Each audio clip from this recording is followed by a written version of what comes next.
मुझे लगता है कि ये भारतवर्ष की समस्त मातृशक्ति के लिए, बहनों के लिए एक उत्सव सरीखा क्षण है। भारतीय इतिहास में ये एक युगांतकारी घटना साबित होने जा रही है। स्त्रियों को अधिकार मिले सर्वोच्च सदन पे अपनी बात कहने का,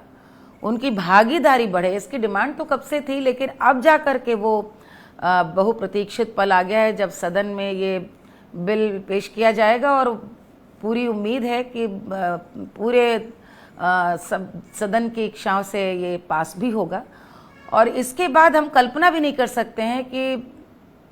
गांव अंचल के कस्बों के संभवतः वो सारे उपेक्षित मुद्दे जहाँ तक अब तक शायद सदन की दृष्टि नहीं गई थी, वहाँ पर जाकर के बात उठ सकेगी, नारी अपने अधिकार के लिए बात उठा सकेगी। मैं हमेशा कहती हूँ कि स्त्रियों के लिए अधिकार देना, स्त्री के लिए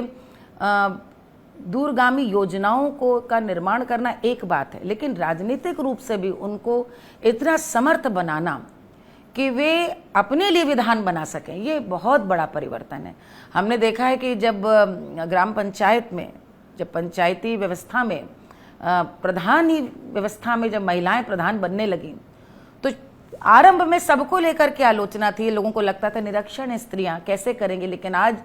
पूरा भारत का मुझे लगता है ये इतिहास साक्षी है कि जितनी भी विकास की योजनाएं हैं जो गाँव में जा रही हैं, उसमें कितनी प्रधान महिलाएं हैं जो कि इसको आगे से आगे बढ़ करके। और जब माननीय प्रधानमंत्री जी ने ऐसी योजनाएं आरंभ की, जैसे टॉयलेट की निर्माण की योजना जो सुदूरस्थ गाँव में अवश्यंभावी थी हर घर में बनने के लिए, उसमें महिला ग्राम प्रधानों ने आगे से आगे बढ़ करके रिपोर्टाज पूरी बनाई और आभार व्यक्त किया कि इस ओर तो किसी की दृष्टि गई नहीं। जो मांग उठी, हम आधी आबादी हमेशा कहते हैं, लेकिन ये सत्य है कि पिछले कई वर्षों में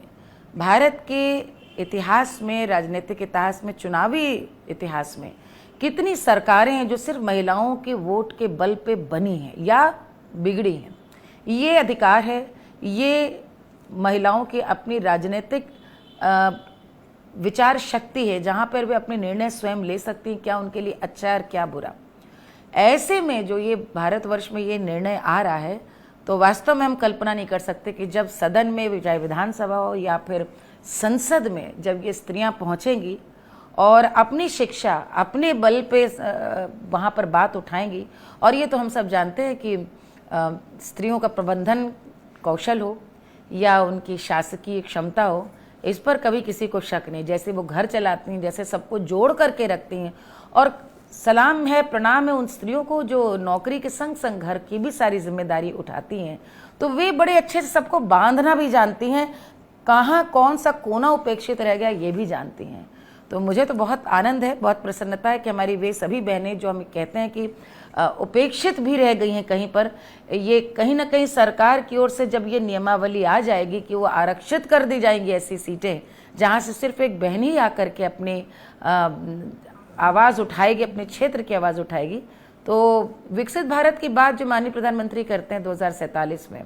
आप सोचिए कि वहाँ पर स्त्रियों की जब भागीदारी होगी तो वो राष्ट्र कैसा विकसित होगा। जैसा एक कहानी है, कहते हैं कि राष्ट्र वही विकसित है जहाँ की स्त्रियाँ सबल और समर्थ हैं।